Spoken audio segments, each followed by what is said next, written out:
Assalamu alaikum warahmatullahi taala wabarakatuh. Karibu kwenye Malezi na Asfar.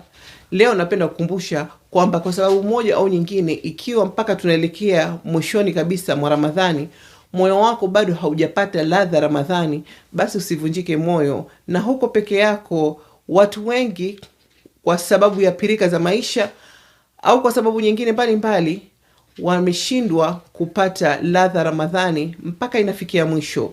Kwa hiyo hizi siku chache zilizobaki, endelea kuswali, endelea kuomba dua sana, soma Qur'ani kwa wingi, fanya istighfari kwa wingi. Huenda saheri Mwenyezi Mungu akakupatisha ladha ya Ramadhani na ukapata nafasi ya kuwa miongoni mwa watakaoachwa huru na moto.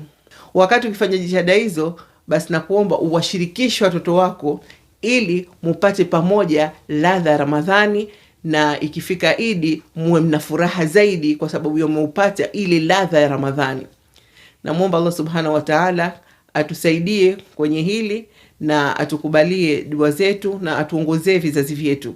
Usisahau tu kunitembelea katika YouTube channel yangu Malezi na Asfar. Assalamu alaikum.